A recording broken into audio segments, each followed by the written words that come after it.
I just noticed this is my first podcast for 2022. Had a little COVID, but everyone is bouncing back. So let's start the new year with the basics.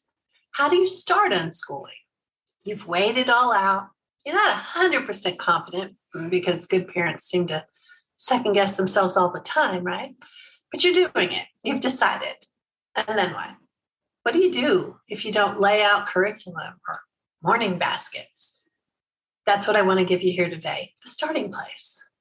I'm Sue Patterson, and this is the Unschooling Mom to Mom podcast.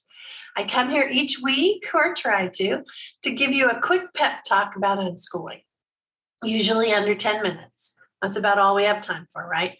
But I want you to know that unschooling really does work. You just have to get your fears figured out, moved out of the driver's seat. So when you first start to think about how to unschool, it's scary for most of us. We're so used to relying on experts to handle everything. The idea of taking responsibility for ourselves usually doesn't sit that well with us. We've been conditioned to believe that we're not really capable and we need those experts. But that's simply not true.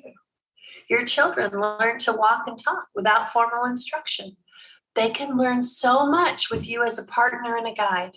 And what makes unschooling great is that they won't just learn a collection of facts they may or may not ever need. They will amass a collection of knowledge that's unique for them.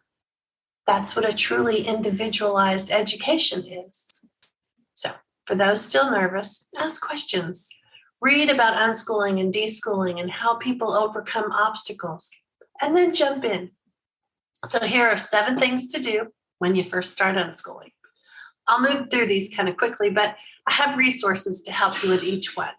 I'll put the links in the show notes. Number 1, take all your cues from your child.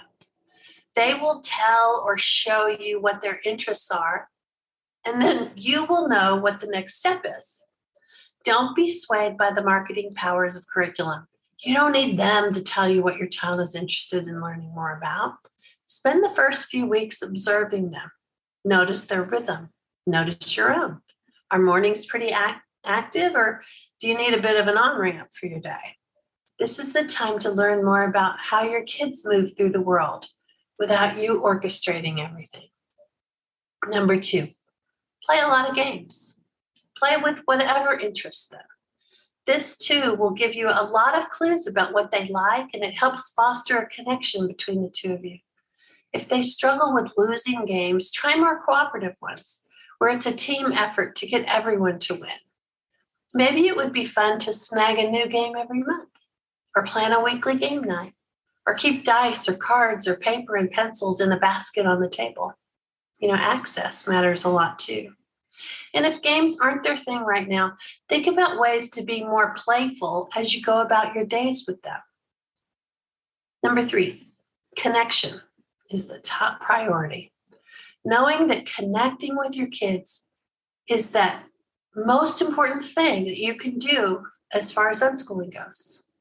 When they can turn to you for help and advice without worrying that you're trying to manipulate or mold them or take something away, then they really get to thrive with unschooling. Remind yourself of this as you're interacting with them. Think about what you're asking or saying to them. Does it help or hurt your connection with them? Number 4, look for the learning that's hiding in their activities. Unschoolers recognize that learning really does happen all the time, in all kinds of ways. The school version of delivery is only one way, and not even the most efficient or effective way. Think about how you learned before and after you were in school. That's what unschooling is like. Notice their hobbies and interests and see what they're learning as they navigate their way through. Number 5, don't skip the deschooling. We're always in a hurry to get to the good stuff, right? And for some reason, many of us feel like deschooling is some kind of limbo, like we're on a plane on the tarmac waiting for our turn to take off. But it's all part of the process. Read more about deschooling while the kids are playing. Listen to podcasts about it. This will help you separate the learning from the teaching. Real life from school life. Giantly different perspectives. Number 6, what's your home like? Create a happy learning environment, an unschooling nest at home. What makes everyone happy? Rooms can be set up to fit the people in your family and what their interests are. No, it's probably not going to make the cover of a magazine, but it will be the cozy environment where they can really thrive. Also, remember, it's not permanent. Kids grow and change, and so do you. And so do everyone's interests. It may seem really wild right now, and then 6 months from now, it's not the same. Allowing for that kind of flexibility is a huge benefit for this kind of lifestyle. Make it work for you. And lastly, number 7, remember that learning happens forever, for the entire life. You have no finish line that you're trying to race for. Your child has no reason to learn anything in particular by a certain age.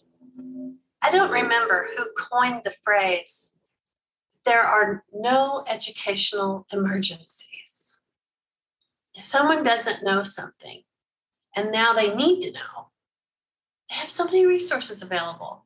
And when a person wants to learn something, they retain it. There's no resistance. There's no stopping them. So those are my 7 tips to start unschooling, or some ideas that you may need to bring back to the front of your mind. So thanks for listening. Happy unschooling. And I'll be back again next week to talk with you.